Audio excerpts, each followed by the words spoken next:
Are we heading for a crash? No. I think we're heading for a softening. I think I think it's gonna be fun to see like a lot of agents. In my opinion, we had like so many agents enter this business, and they're actually gonna have to see like, hey, it's not easy to get clients. And for people out there that are nervous that the market's going to crash, you're going to start seeing the market not be stupid anymore. This is Laricy Live, and I'm your host, Matt Laricy, giving you unfiltered access to the world of real estate. We cover market trends, news, and give you the honest answers that will keep you ahead of the real estate game. Today, we are talking about the mid-year check-in. We are halfway through the year, and we figured, hey, what better time than now to discuss what's been happening in the market up until now. We're at the first week of June. When this gets released, I don't know. But what I'm going to talk about is what we're seeing and what we saw and kind of how the market performed. So how was the first half of the year? First half of the year was as we expected. Our biggest theory was it would be the year of the condo. Condo sales came raging back. We still have a tale of two cities, meaning that we have two drastically different markets. You have the north and west parts of the market, meaning I call them the outskirts. Don't like get all frazzled because I say outskirts. I just mean it's outside of the immediate downtown market. So like Lincoln Park, Lakeview, Roscoe Village, North Center, Wicker Park, Bucktown, Logan Square, Westtown. Those areas overperformed. For the most part of the spring market, we are around a 1 to 2-ish months of inventory, so very, very low. And the single families in those neighborhoods was less than a month of inventory. So a really, really hot market.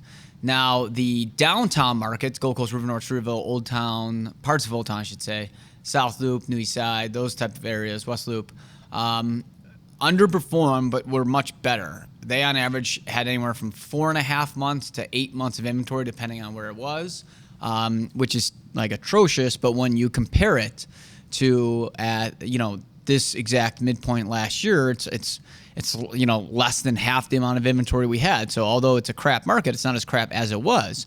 And we did see condo sales come raging back. I mean, me personally, last year, only sold about 25 to 30% of the high-rise condos that we listed. That was our average, which is terrible. I'm sure some agents out there are like, I can't believe that happened, blah, blah. I get it, okay? But like the reality is that like the market sucked and we have a shit ton of listings.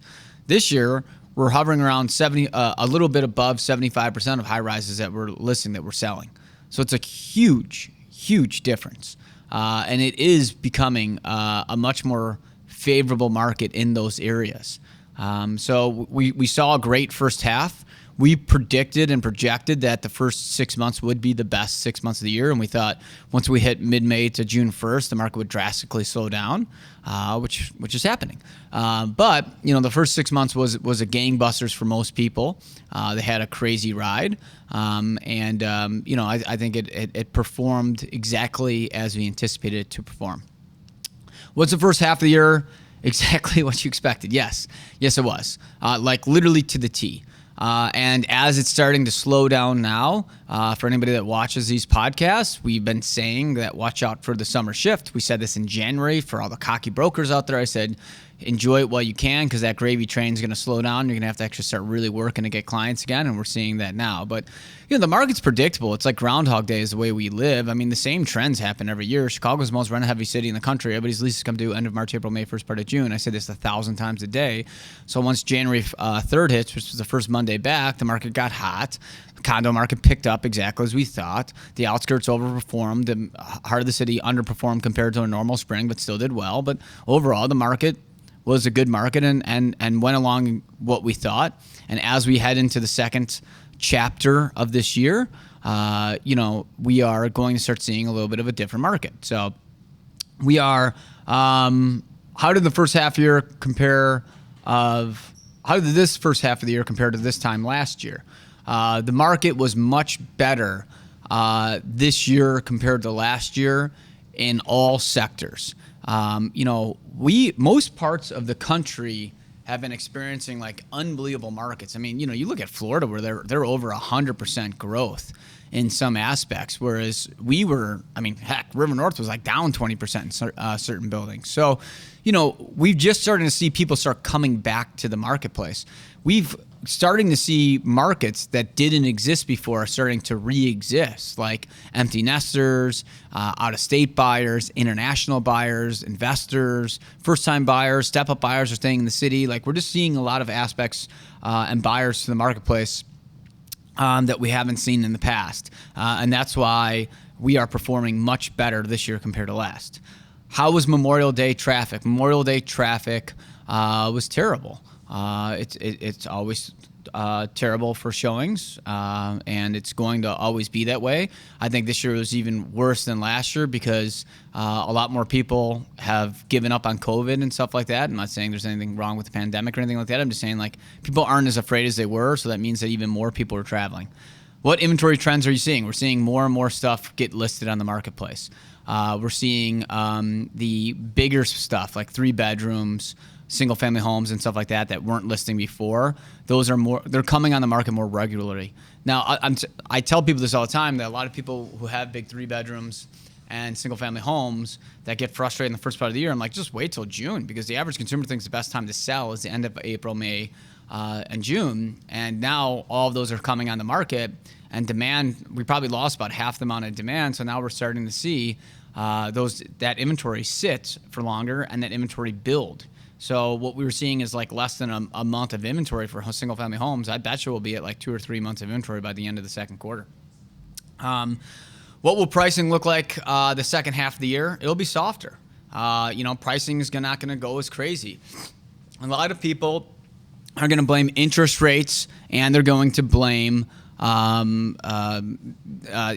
stock market and everything else like that. But the reality is, the real thing that's blaming or hurting the marketplace solely comes down to the fact that we've lost half the demand from people deciding to buy or rent. And that's kind of that's the trends you need to really watch. And June, July, and August hit, and inventory grows, and demand kind of goes down. And then what happens is that it's the general rule of supply and demand, and you have, prices kind of soften up. That doesn't mean that prices are plummeting. I get a lot of people like, hey, we're in this bubble and the prices are going to go into free fall. We're not in that situation, guys. We didn't grow that much. Even in the super hot areas, minus single family homes, we're only up 3 to 4%. So all we're seeing is we're going to see a slowdown that happened from June, July, and August. It's going to be kind of like a slight edge to sellers. And then for the fall market, we're going to see the market kind of be a little bit more of a buyer's market. And then January will hit, and then it's going to be back to a seller's market. It's the same trend every single year. How is the Laricy team stacking up on the annual goal? Our goal was 330 million. I mean, we're well ahead of that goal. We're at like a little bit over like 206-ish million pending, which is closed and pending, which would mean that we should do like a little bit over 400 million. But I will tell you right now, you do like 65% of your sales in the first 6 months. So honestly, even though we're only 130 million pretty much away from our goal, and we should be able to do that in 6 months, I just think this back 6 months is going to be so bad that I think it's going to be tough to reach that. I was hoping we'd be just a little bit further ahead to kind of, prepare for like a softer summer. What will happen with demand for the rest of the year? It's going to die down. It's going to continue to die down. And again, for everybody out there that's telling me like, well, demand died and we're cooling off from a bubble. No, every single year, guys, every single year, you have the best months in February, March, April, and first part of May. Best months. Look at the closings. Look at the amount of closings that happen in April, May, and June. And you say, well, that's the closing. So yeah, okay, well, if you have a May close, those people went on contract in February. You have a June close, those people went on contract in probably February, March, or first part of April. Okay, people ask for longer closes because they got like leases and stuff like that. So, we're just going to see the things slow down. Am I still seeing multiple bids? Sure, single family homes are still getting them. We're seeing, stuff under like 400,000 in certain sectors of the marketplace. They're going to be less common. They are going to be. That's the reality. And you know what else I'm seeing? I'm seeing a lot of people go under contract for multiple bids and then the deal dying because people got cold feet. They're regretting overpaying. In the first part of the year, people are so nervous to miss out on a place because they're so nervous that nothing else will come on the market that they'll give their firstborn to get it. Okay. Now we're starting to see people who like get it and then like regret it and then get pissed about it and they do an inspection like, fuck it, I'll find something else. Not a big deal. People aren't nervous about finding anything else. Whereas in the first, 5-ish months, people are petrified that nothing else will ever come on the marketplace. How can sellers stay competitive with rising inventory? Be priced right. That's the first thing. Like, here's the biggest problem, literally the biggest problem for inventory in the summer months, June, July, and August. I go on a listing appointment. I meet Steve. Steve's like, hey, I want to list my property. I'm like, okay, Steve, what do you want to list it at? They're like, I don't know. What do you think it's worth? I'm like, I think it's worth like $1 million. And Steve's like, well, listen, my neighbor right next door to me sold with 6 bids and they got $1.010 million. I'm like, yeah, they sold with 6 bids in February and the market was like on fire and that place was probably realistically only worth like $975 and people got super petrified they were going to miss out on inventory. So somebody bid it up to $1.010 million. Like, you got one idiot that overpaid for it. Just because, listen, sellers, please, just because one idiot overpaid for a property doesn't mean that's now the new market value for a property, okay? You now should list at market value. But the biggest problem that happens in the summer is Steve doesn't listen to me. He doesn't hire me. He hires John, and John convinces him he could get him $1.025 million. And then the property sits on the market at $1.025 million, and then it sits, and then it goes to $1.020 million, and then $1.015 million, then $1.010 million. Then he lists it at $1 million, and then it ends up selling for $975. And then the consumer that's looking in is like, wow, that place came on $1.025 million and sold for $975. Prices are really dropping right now. I'm like, no, idiots. Here's what happened. That guy overpriced his property because his neighbor overpaid for it. And then he sat on the market and everybody was like, what's wrong with that place?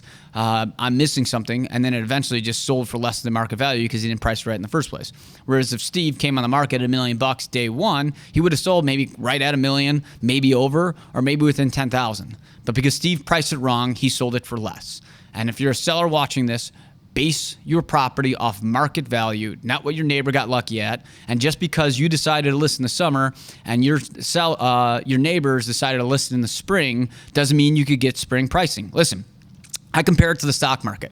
I wish I had big enough balls to put all my money on the market in March of 2020 when the stock market dropped. I wish right now there's certain stocks that I'm watching that I bet my life savings on it, but I don't have the balls to do it, okay?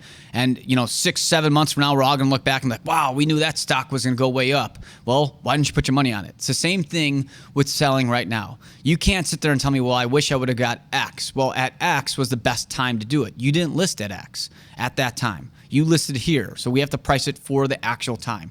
Real estate is just like a stock when you're selling it. You have to take the emotion out of it. I know that sounds crazy. I know that sounds rude because you've had kids and family there and it's got like an emotional ties. But at the end of the day, it's a number you're trying to sell for a property, and to make sure you get the best possible price, you have to be realistic about it. I could get you, better than, most people can get, but I can't also move them out and just make up a price. Should sellers that are rushed that aren't rushed wait until next year to list? I mean, it depends on what you have to sell, where it's at, et cetera. I mean, honestly, I'm seeing like the high-rise market pick up pretty well. We're moving those pretty decently. I mean, it's all relative. I mean, I would talk to an expert that you trust and see what's best for your property. How did the downtown market perform the first half of the year? It's better. It's better. I mean, the Loop is still crap. Like if you got a place in the Loop like above $1 million, good luck. I mean, it's there's been so many shootings down there, and offices are still struggling open. I think I read a stat, it's like 32%. It's like back in the office right now. So, between crime and the office, like the Loop for high-end sales, it's really tough because a lot of high-end buyers in the Loop are people who work in the Loop or are buying as like an in-towner or empty, like a out-of-stater. And like the out-of-stater and in-towner are still kind of slower for the Loop location. I'm not saying it's like not going to happen, but I mean, we have a bunch of Loop listings that, we're getting like maybe one showing every like month if we're lucky. How is this year's summer market compared to others? I think this year's summer's market is going to be worse than last year's summer, and last year's summer was pretty slow.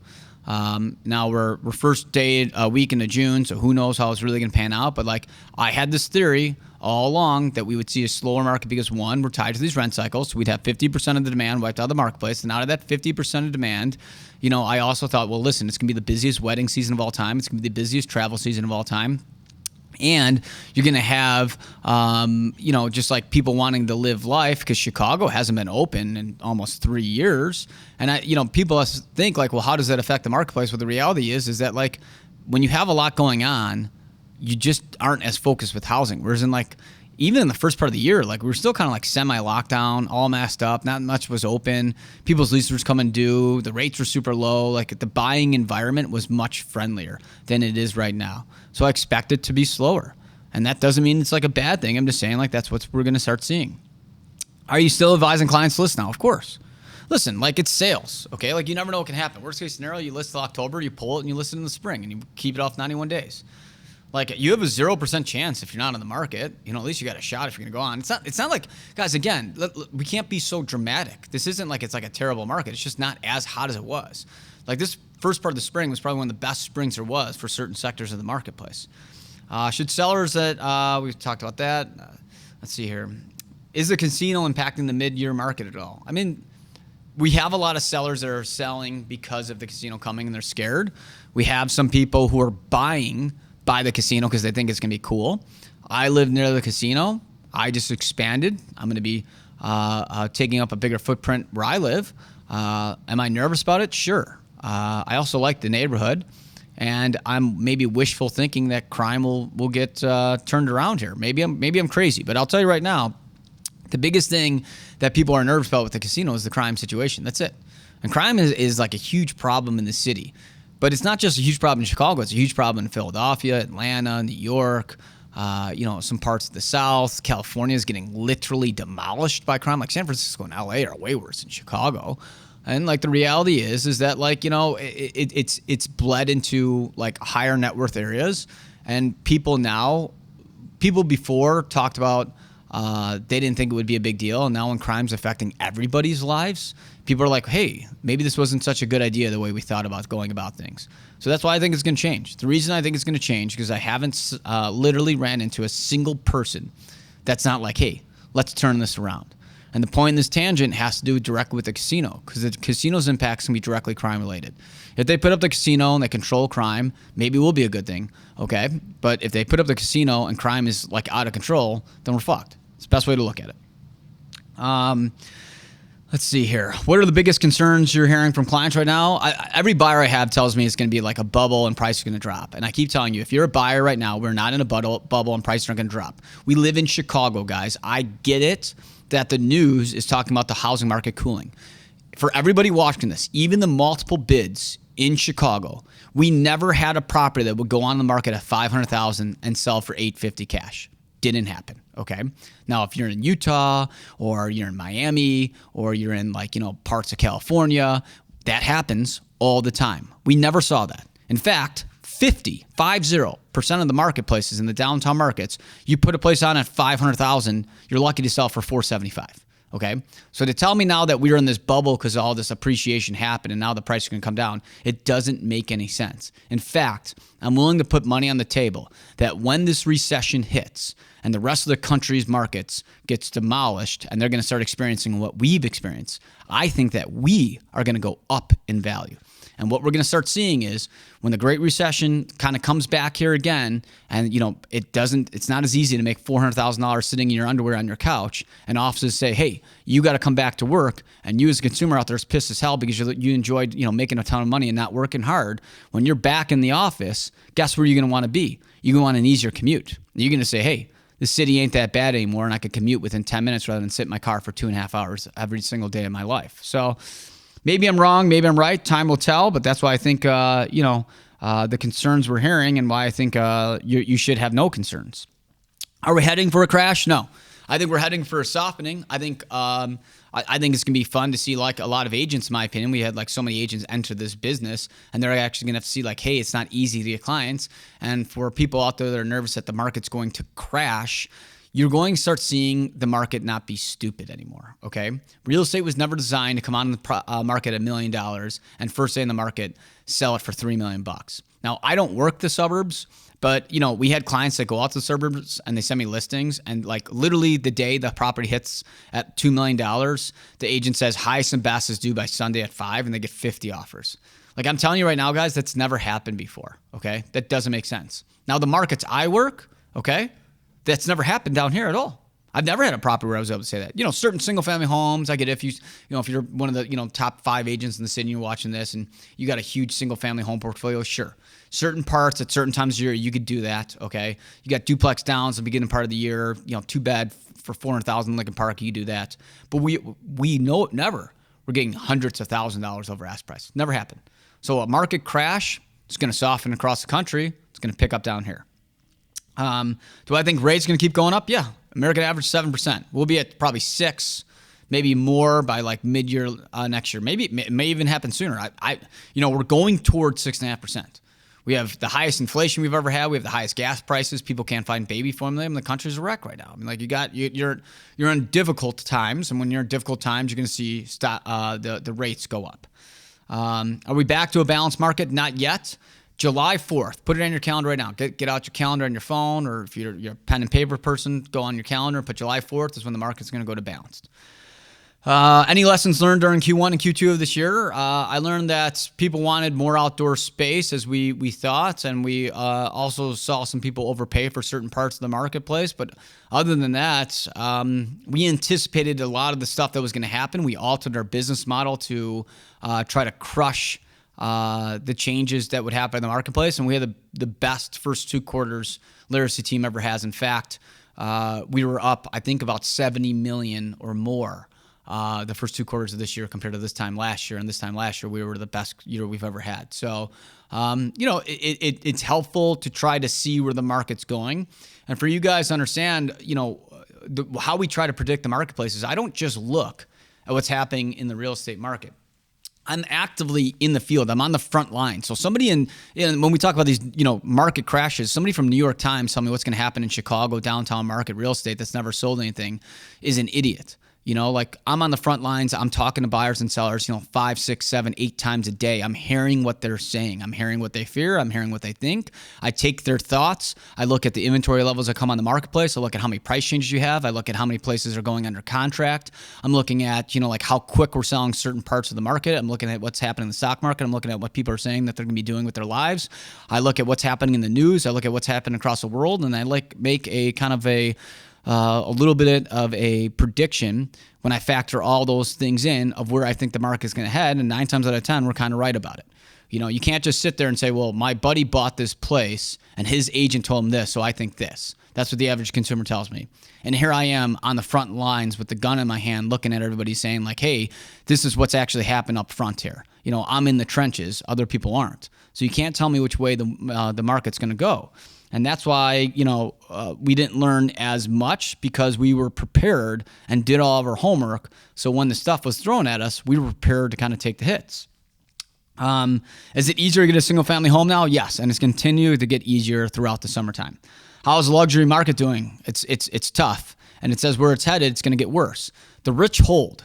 So when the stock market takes a hit, the rich hold their cash, okay? So what happened recently is, a lot of people's portfolios went from $10 million net worth to $5 million net worth, okay? A lot of stocks got cut in half. Now people are petrified. They're like, oh, I just lost all my money. Well, first off, just so you know, like most of that money was fictitious. Like the fact that a stock that was worth, $600 a share went up to $3,000 a share and you thought that was going to last forever. Shame on you for thinking that.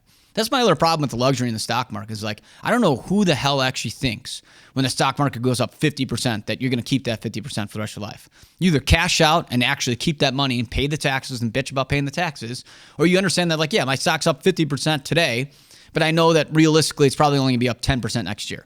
That's how you should think of it. Or better yet, guys, don't look at it. Don't look at the number. Because guess what? Unless you're cashing out in the next year or so, it doesn't matter what's in there. It doesn't. But when the stock market takes a hit, luxury people hold. Which neighborhoods are the hottest right now? Still the same ones. Lincoln Park, Lakeview, Wicker Park, Bucktown, Westtown, Logan Square, Avondale, those type of areas. Roscoe Village, okay? Let's see. Are there any areas of the city underperforming? Loop, River North, Gold Coast are a buy. I'm telling you right now, it's a buy. I mean, I personally just bought something in River North. I'll continue to buy in high-rise markets. I fully believe that Chicago is not going to become the next Detroit or a complete shithole. I could be 1,000% wrong. If I am, then I'll lose a bunch of money. It is what it is. That's life. I just don't see it happening. I think people like the city too much to just let it go. We'll see, though. The best time to buy is when everybody else is scared. That's the way I look at it. When everybody looks left, you look right. Okay? When there's blood in the water, that's when you strike. If you got a little bit of a pit in your stomach to do it because you're kind of nervous about what's going to happen, that's usually a good move. Have you seen a change in international traffic? I mean, honestly, I've seen a ton of people come from India and Southeast Asia and parts of Europe, like tons. I have seen almost zero from like the China region, which has been a huge part of our marketplace in the past. But we are seeing international traffic pick up. In-town market's doing much better. Did anything surprise me about the first half of the year? No. Biggest predictions for the rest of the year, softer market. It's going to get soft. Semi-seller to balanced market this summer, buyer's market for the fall, and early winter markets. I call it the true winter markets, which January is a hot market. How's the condo market doing? It's better. We talked about that. What complaints are we hearing from buyers right now? Like, inventory complaints aren't really that much. In fact, all my clients that were complaining about inventory is now like, now that there's so much inventory, I may rent because I think the market's going to get worse. So like I always say that those just aren't buyers in general. So if you think that way, you're just not a buyer. I don't mean to be rude. I'm just saying, like, I've been telling everybody that we were going to have no inventory. And then by mid-May, we're going to have a ton of inventory. And by July 4th, you'd have a shit ton of inventory. So don't think like the market's going to fail because of what you read because some idiot U.S. News told you something. Like, this was going to happen. And this thing's going to last until like mid-December. And then there's going to be nothing on the market for Christmas season. And then January's going to hit and you're going to call me up telling me like, I know I rented last year, but wow, there's nothing on the marketplace. Yep, it's going to happen. Did the market cool off more than you thought it would? Nope. What types of buyers are we seeing right now? We're seeing a lot of in-town buyers. We're seeing a lot of empty nester buyers. And we're starting to see a lot of investors because when inflation is high, we get a lot of investor markets. Best advice for agents out there for the rest of the year, just know the market's going to be a little bit worse. And if you're working in the suburbs, cash in while you can, and hopefully you learned something the last couple of years because I think you're going to be in for a reckoning. For buyers out there, enjoy the inventory as it rises. Sellers out there, my best advice for you is make sure you price right. That's it for the mid-year check-in, guys. Thanks for watching Laricy Live.